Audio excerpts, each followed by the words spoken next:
kutaa irraa kanaan immoo jecha tokkoon isinii fidee dhufee jechi kunis wanna jedha. Jechi wanna jedhamtu gabaabsamtee kaa'amte yookaan immoo informaali jechuu dandeenya. Jecha informaaliidhaan haasoo guyyaa guyyaan godhamu keessatti itti fayyadamnudha. Jechi wanna jedhamtu maalirraa dhufte yookaan jennute gabaabsamtee teessee jecha want jedhuu fi to jedhurraa dhufte. Want to. Okay? So jecha kana gabaabsamee wanna jedhamee jechuudha. Informaali fi haasoo inni namni haasoo kun haasoo informaali fi haasoo formaal jedhamee jira. Haasoo seera qabeessa kan namni waajjiratti fi iddoolee gurguddatti itti haasa'u. Formaal kan jennu yoo ta'e haasoo hiriyootaa fi namoonni walitti dhiyaatan walitti hin haasa'an haasoo informaal jennaan jechuudha. So haa ta'u malee baay'inaan haasoo guyyaa guyyaan godhamu keessatti informaaluma kanaatu irra fayyadamaa jechuudha. Informaaluma kanaatu tajaajila guddaa kennaa jechuudha. So saniif waa'ee jecha kanaatis itti fayyadama isaa sirriitti beekuun barbaachisa jechuudha. Dabalataan immoo jecha wanna jedhu kana wanti adda isa taasisu maali? Haasoo namni wajji gattaa'ee haasa'u tokko qofa keessatti yeroo baay'ee dubbatamuu danda'a jechuudha. Afaanuma keenya keessatti illee jechuun nutu qalbiidhaan ilaalle malee haasoo namni tokko dhaabbatee yookiin immoo taa'ee wajji godhu keessatti osoo hin dhufneen oolu jechuu hin dandeenya. So saniif amma itti seennee kan ilaallu ta'a. Isin immoo xumura irratti barreeffadhaadha. Akkasuma xiqqaate nama 5f share gochuu yookiin immoo like gochuu hin dagatinaadha.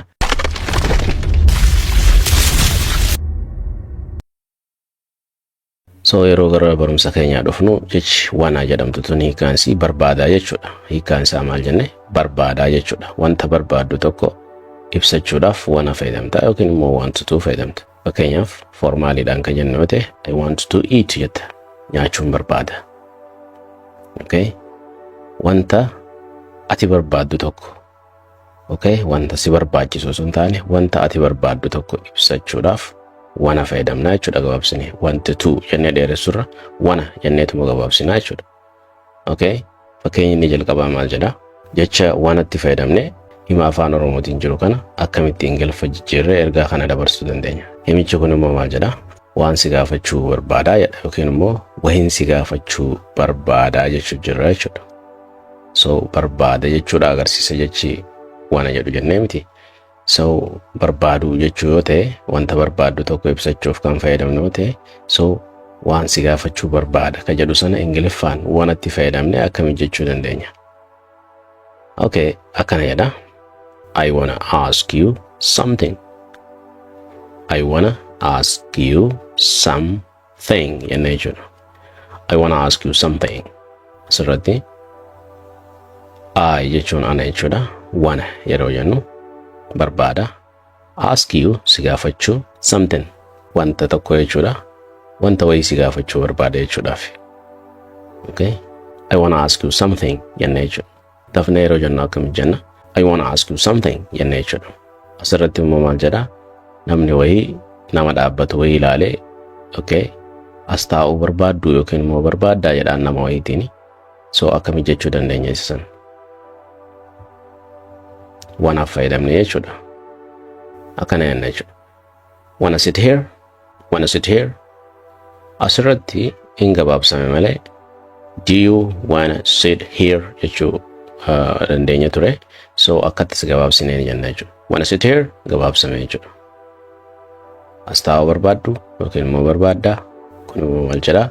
Dafee bahuu barbaada. Dafee bahuu barbaada jedha asirratti. Akkamittiin dafee bahuu barbaada jedha wanna fayyadame eenyu jedhame jettanii? Okay. I wanna leave early. I wanna leave early. Akkasii jenna jechuudha dafne. I wanna leave early. Dafeen bahuu barbaada jechuudha. Iddoo hojiirraas haa ta'u idduma wahiirraa daftee yeroo gizeedhaan yookiin immoo yeroodhaan bahuu barbaaddu akkana jedha. I wanna leave early. Himuma kanatti jecha arra jedhu yoo idaane today ka jedhu. Jecha arra jedhu yoo idaane today ka jedhu. Today I wanna leave early. Arra dafeen bahuu barbaada jechuudha. Asirratti jechi today jedhu kuni namoonni dogoggoraan today jenna. Baay'inaan today ka jedhamu ni argama. Today osoo hin taane pronunciation isaa ka sirrii akkamii today jenna jechuudha. So akkamii jenna walirratti Today I wanna leave early. Today I wanna leave early jenna jechuudha. Namni wayii gaafii gaafata akkana jedhee isa kana yookiin immoo kana qooduu barbaaddu yookiin namootaaf hiruu barbaaddu yookiin share gochuu barbaaddu ka jedhu gaafata. Akkami gaafatame? Wanna share this? Asirratti immoo jechaatu irraa irratti asirratti immoo gabaabsuurraa kan ka'e akkas godhaniitti si fayyadamu jechuudha. Wanna share this? Isa kana qooduu barbaaddu yookiin immoo share gochuu barbaaddu jechuu jira jechuudha. Sila akkam ta'uu irra ture yookiin immoo akka biraa akka itti fayyadamnu akkam ture? Do you wanna share this? Do you wanna share this? Isa kana share gochuu barbaadda jechuudha. Do you wanna share this? Isa kana qooduu barbaadda? Kitaaba dubbisuu barbaaddaa jedha. Nama gaafatu jirta. Kitaaba dubbisuu barbaaddaa jettee yoo nama gaafachuu barbaadde wanumatti fayyadamtee akkami jettame? Do you wanna read a book? Asirratti do you wanna read a book kan jedhu kana akkami jechuu qabna? Do you kana do you osoo hin taane jiyo jenna jechuudha. Do you wanna read a book? Do you wanna read a book jenna jechuudha. Do you wanna read a book? Gara jechuutti jijjiirama jechuudha. Do you wanna read a book? Akkasi jenna jechuudha. Kitaaba dubbisuu barbaadda. Inni kun immoo boqonnaa fudhachuu barbaadaa jedha. So boqonnaa fudhachuu yeroo barbaaddu. So boqonnaa fudhachuun barbaada akkami jettaan Ingiliffaan nama boqonnaa irraa fudhatu sani. Okay, akkas ta'a. I wanna take a break. I wanna take a break. Asirratti breakiin maali? Boqonnaa xiqqaa jechuudha. Osuma hojjechaa jirtu jidduudhaan daqiiqaa 5 haa ta'u 10 kan fudhannu sun maal jedhama? Break jedhama jechuudha. Waan haaraa yaaluun barbaadaa jedha asirratti. Waan haaraa yaaluun barbaada. Akkamii jenna? Okay. Waan fayyadamaati. Akkamii jenna jenne? Yaaltaniitu jedhee nama dadda. Akkas ta'a deebisaan isaa. I wanna try. Okay. Yaaluun barbaada. Ammaasi. Something new. Something new. I wanna try something new. Wanta haaraa yaaluun barbaada. Asirratti something new. Something new ka jettu yeroo dho'isu. Something new. Waan haaraa. So I wanna try yaaluun barbaada. Something new. Wanta haaraa yaaluu barbaada jechuudha. Isa waliin haasa'uun barbaada. Akkami jettame Ingiliffaan? Maal jettee galta? I wanna sammuuta maalti guutu? Tiguta. Okay. I wanna talk to him. I wanna talk to him. I wanna talk to him. I wanna talk to him jetta jechuudha. Isatti haasa'uu barbaada yookiin isa wajjin haasa'uu barbaada jechuu jirra jechuudha.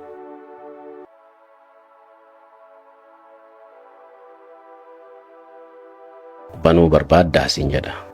Qaruuraa ta'uu danda'a, wanta ati banuu barbaaddee yaalaa jirtu ta'uu danda'a. Namni kun yeroo si dubbisutti wanta ati banuu barbaaddee siif mijanneetu jira ta'a.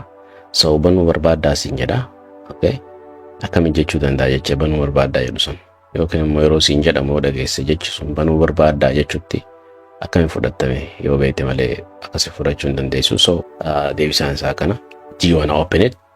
Do you wanna open it? Jenna jechuudha. Do you wanna open it? Kan majannu akkaataan irra seera qabeessi isaa akkamii? Okay. Do you wanna open it? Do you wanna open it? Jenna jechuudha. Banuu barbaaddaa. Irbaata tolchuu barbaadaa jedha.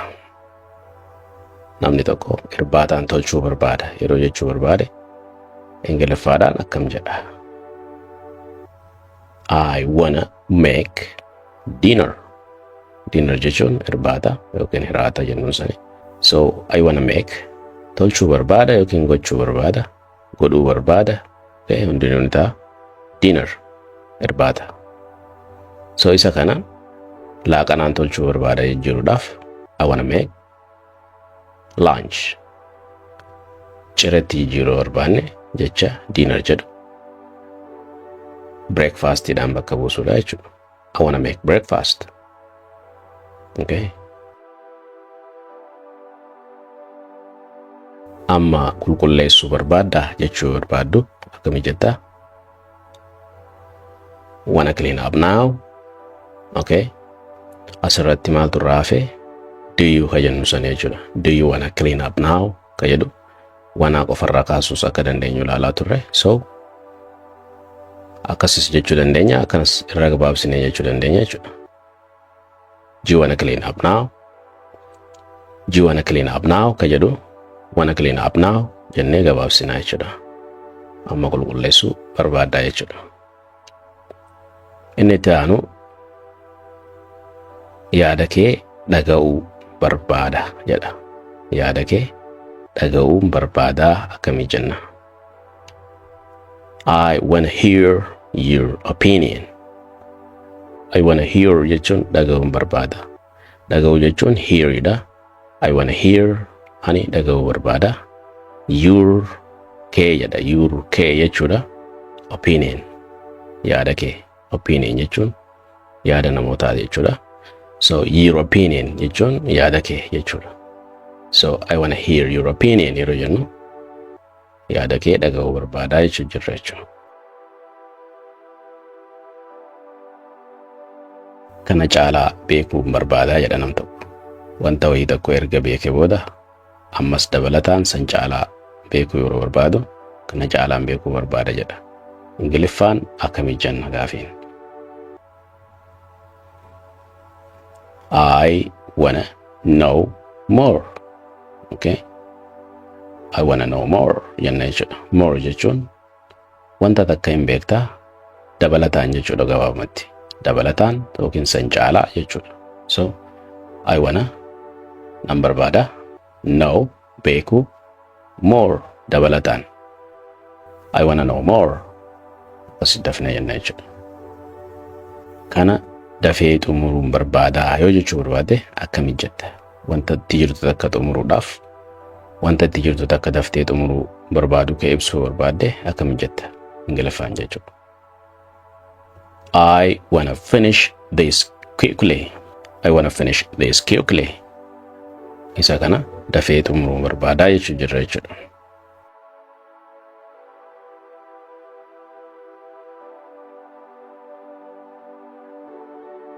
Asirratti ilaaluu barbaaddaa jetta nam tokkoon wanta wahii ilaaluu barbaaddaa jechuu jirra. Gaafii gaafachuu jirra jechuudha. So maal jenna?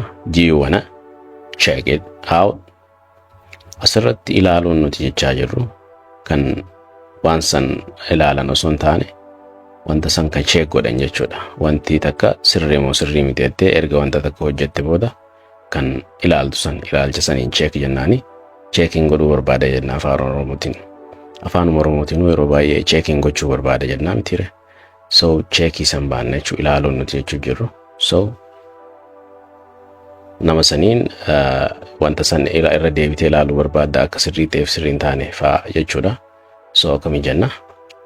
Do you wanna check it out? Do you wanna check it out? Do you wanna check it out? Jenna jechuudha. Namni tokko waan takka yeroo takka yaalee lammadaa irra deebi'ee yaaluudhaaf yeroo barbaadutti namni biraa maal jedhee gaafata? Ammas yaaluu barbaaddaa jedhaan. Isa kana akkami jenna Ingiliffaan gaafiin? Wanna try again? Asirratti do you wanna try again ka jechuu qabu gabaabsee maal godhe? Wanna try again? Irra deebitee yaaluu barbaaddaa jechuudha. So duun jidduu tana dhuftee akka kanaatitti jechuu dhiistee hiikaani kanna jechuudha. Inni nuu informaali waan ta'eef haasawaa hiriyoonnii fi namoonni wal beekan haasawan jechuudha. So wanna try again? Irra deebitee yaaluu barbaaddaa. Inni kun immoo maal jedha? Akka kee ta'uun barbaadaa jedha nam tokko. Akkami jedha akkas? Salphaadha. I wanna be like you. I wanna be like you. Akka kee ta'uu barbaada jechuudha. I wanna nin barbaada be ta'uu like you akka kee like you jechuun asirra likein maali beena yeroo hedduudha. Video kana like godha maaltu akkasi beena fedhuu yookiin immoo jaalachuudha miti. So asirratti immoo akka jechuutti tajaajiltee jechuudha. Akka you kee akka kee okay. I wanna be like you yeroo jennu akka kee ta'uu barbaada. I wanna be ta'uu barbaada like you akka kee jechuu jirra jechuudha. Inni itti aanu maal jedha? Hima kanarraa fagoo miti. Inni akka kiyyaa tahuu barbaada jedheetiin namatti himuu barbaada. So akkamittiin akkas jedha? He wanna be like me. He inni wanna ni barbaada. Be tahuu jechuudha. Like me akka koo. So dafnee jechuudhaaf he wanna be like me. He wanna be like me. Amma yeroo QZ itti fudhatan yookiin immoo qormaata gabaabaa itti fudhatan irra geessanii jirtanii. So wanti amma goonu maali? Afaan Oromootiin akkuma amma ilaalaa jirrutti barreeffamaan isinii dhiyeessaa yookiin fakkeenya himaan isinii kenna. Hima kana laaluudhaan sakandii 10 keessatti wanaa fayyadamuudhaan naaf guutuu jechuudha. San booda waliin deebisaa laalaa deemna. Are you ready? Qophooftanii? Let's get started. Himni jalqabaa kana. So akkana jedhamni kun. Nam tokko asiin turuu barbaadaadha. As jechuun maal jechuudha kan jedhu beekuu qabdu. Okay, turuu kan jedhu beekuu qabdu. Barbaadaa ni beeytanii. So himuma kana caasaa isaa eegaa jira.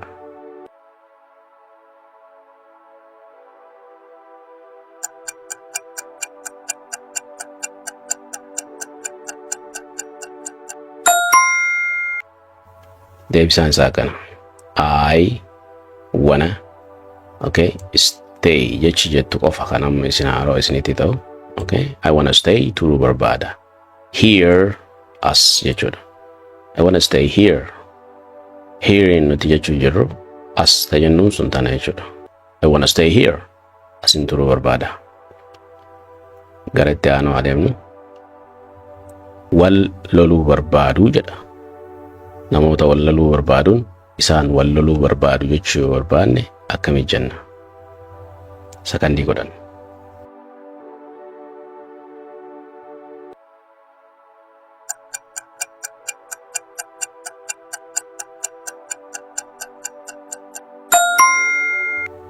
They wanna fight each other. Asirratti they jechuu ni beeytanii isaan jechuudha. Wanaa ni beeytanii barbaadu yookiin barbaadan jechuudha. Jecha fight jedhu maali? Lola jechuudha. Jechi nu hafe isa kana jechuudha. Each other. Each other jenna jechuudha. Jechi each other jettu maal jechuudha? Wal jechuudha. Walii isaanii. Okay? Fakkeenyaaf nuti wal jaalanna jechuu barbaanne we love each other. Nuti wal jibbine jechuu barbaanne we hate each other. So each other intuni asoo keessatti baay'ee fayyaddi jechuudha. So they wanna isaan ni barbaadanii fight each other wal loluu barbaadanii jechuu jirra. Good. Gara itti aanaa adeemnu. Asirratti si afeeruun barbaadaa jedha nam tokko.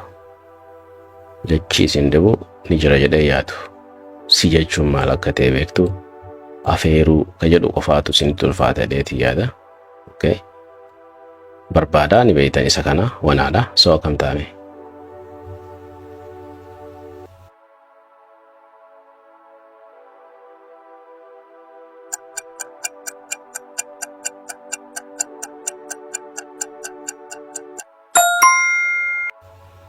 Deebisaan isaa kana.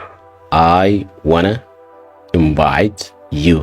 So jechi as keessatti haaraa tarii ta'uu danda'a yaadu isa kana invite dha. Invite jechuun maali? Afeeruu jechuudha. Jechi kun lameen tokko. Si jechuun maali? You dha. Okay, si afeeruu barbaada sin jechuu jira afeerraadha. So I wanna invite you. Si afeeruun barbaada. I wanna invite you. Si afeeruun barbaada jechuu jira. Good. Katti aanutti deemna. Gaafiin kun immoo maal jedha?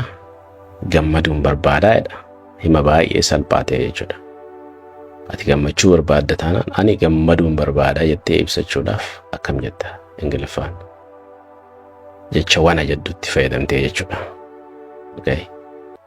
Baay'ee deemuu isin hin barbaachisu jechuma kana maaliin akka walitti dabaltu ni beektu jechuudha. Eegalaa.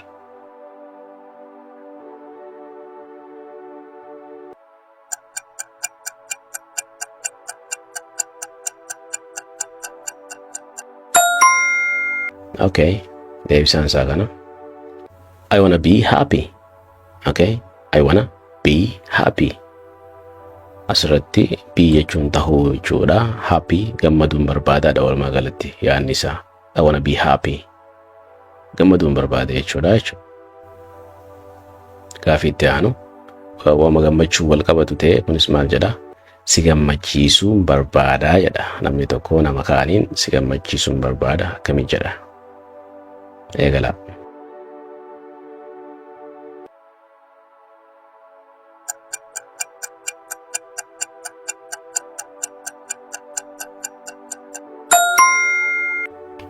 Deebiin isaa I wanna make you happy. So jecha make jettutti fayyadamne hima kana ijaarre jechuudha.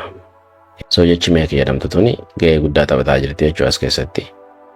Okay, I wanna make you happy. Si gammachiisuu barbaada jechuudha. Akka gammaddu si godhuu barbaada yookiin si gammachiisuu barbaada jechuudha hiikkaan isaa gabaabumatti. As hojjechuun barbaada jechuu barbaadan akkami jettan?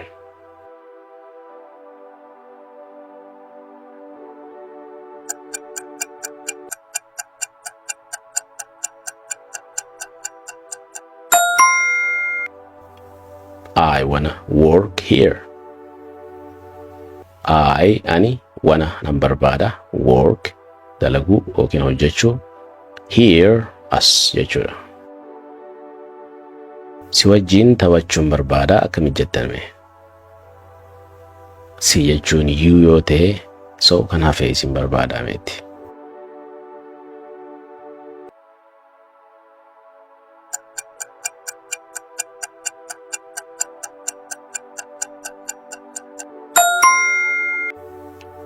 Deebiin isaa akkas ta'a. I wanna play with you. I wanna play with you. I wanna play with you. Okay. I ani wanna nan barbaada play taphachuu with you si waliin. You jechuun si yoo ta'u with jechuun waliin. Waan tokko siif qooduun barbaada jechuu yoo barbaadde akkami jetta? Wanatti fayyadamte. Go ahead. Sena.